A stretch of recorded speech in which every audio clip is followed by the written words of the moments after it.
In modern warfare, firepower does not always arrive from the sea or from high above the clouds.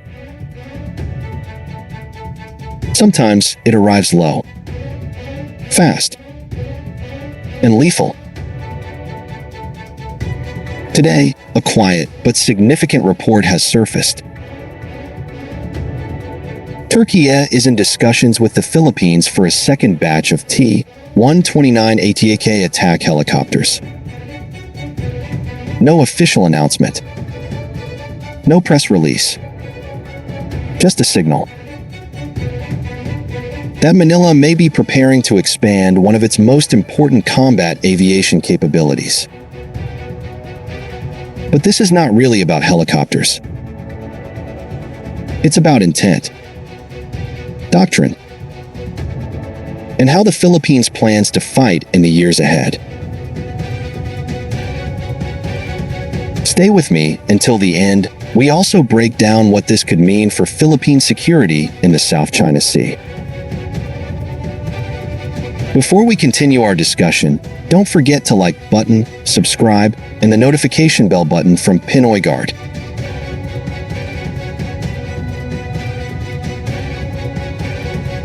Welcome back to Pinoy Guard. At first glance, a second batch of attack helicopters may sound routine. It is not. The Philippine Air Force already operates the T-129 ATAK. This is not a replacement program. This is not a stopgap measure. A second batch would mean expansion. And in military planning, expansion only happens when a capability has proven its value and when decision-makers believe it will be needed more, not less, in the future. This single report suggests that Manila is reassessing the role of attack helicopters, not as niche assets, but as core combat platforms. That is a strategic signal. The Philippines is an archipelagic nation with unique defense challenges. Distance matters. Reaction time matters. Terrain matters. Fixed-wing aircraft provide reach, but not persistence. Naval assets provide presence, but not immediate fire support. Attack helicopters sit in the middle.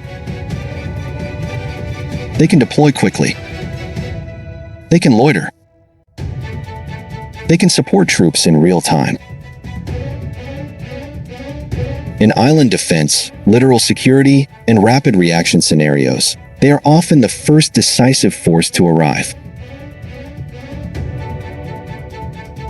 This is why modern militaries continue to invest in attack helicopters, despite drones, missiles, and long-range systems. They offer something irreplaceable: controlled violence at the point of contact.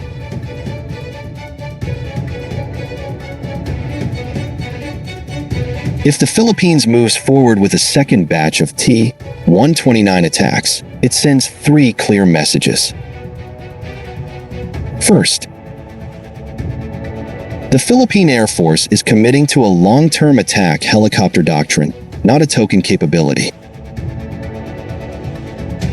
Second, rotary-wing firepower is being prioritized for realistic, near-term contingencies, not hypothetical future wars. Third, Manila is increasingly comfortable diversifying defense partnerships, choosing performance and availability over prestige. This is not symbolic modernization. This is operational modernization. Before going any further, one fact must be clear. The Philippines already operates 6 T-129 ATAK helicopters. They are in service. Pilots are trained. Maintenance crews are established. the system works.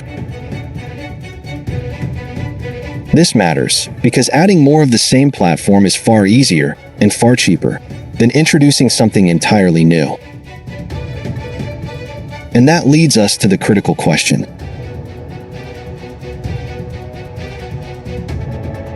On paper, 6 attack helicopters look impressive. In reality, they are barely sufficient. At any given moment, some aircraft are undergoing maintenance. Some are used for training. Some are rotating crews. Some are unavailable due to parts or inspections. Operationally, only a fraction are ready for immediate deployment. A second batch would change that equation. It would allow continuous readiness, proper rotation cycles, simultaneous operations in multiple regions, realistic surge capability during crises. This is not about prestige numbers. It is about availability under pressure.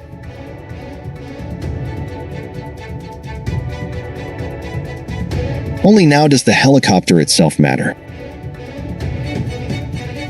The T-129 ATAK is not designed to impress at air shows.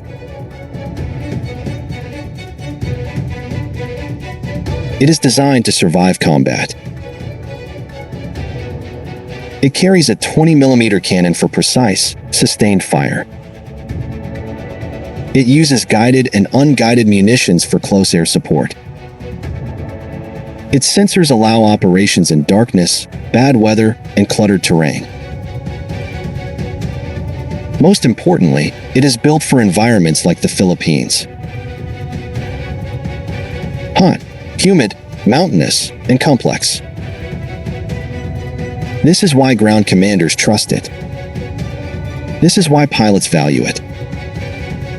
And this is why the platform has earned its place in service. The specifications matter, but only because of what they enable.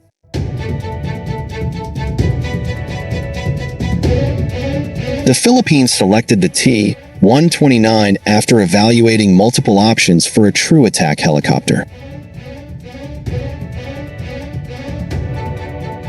In 2020, Manila signed a government-to-government deal with Türkiye for 6 aircraft, including training, logistics, and support, valued at roughly $269 million.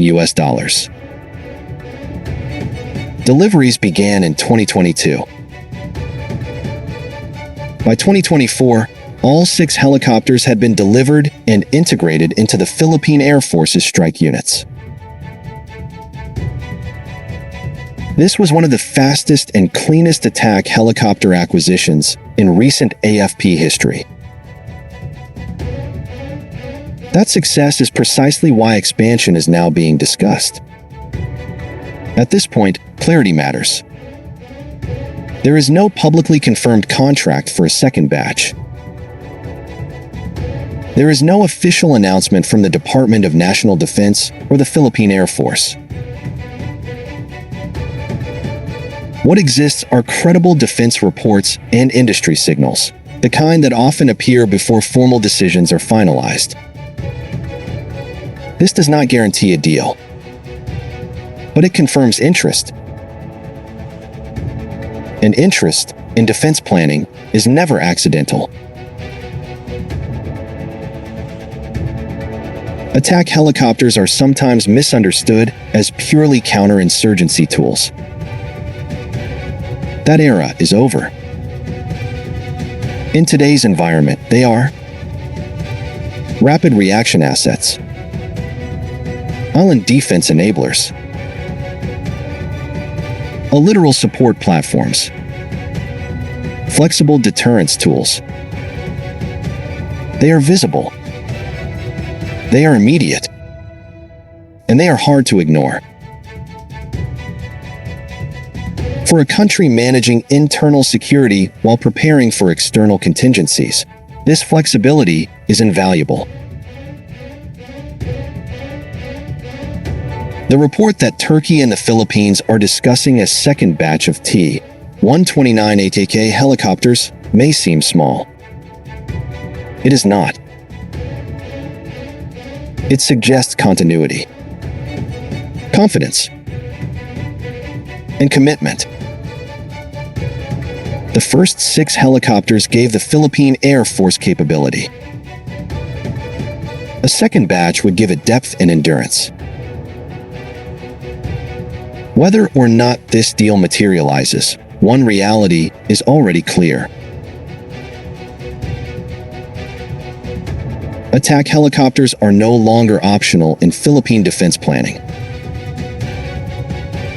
They are becoming essential. This is Pinoy Guard. And this is how modern deterrence is built.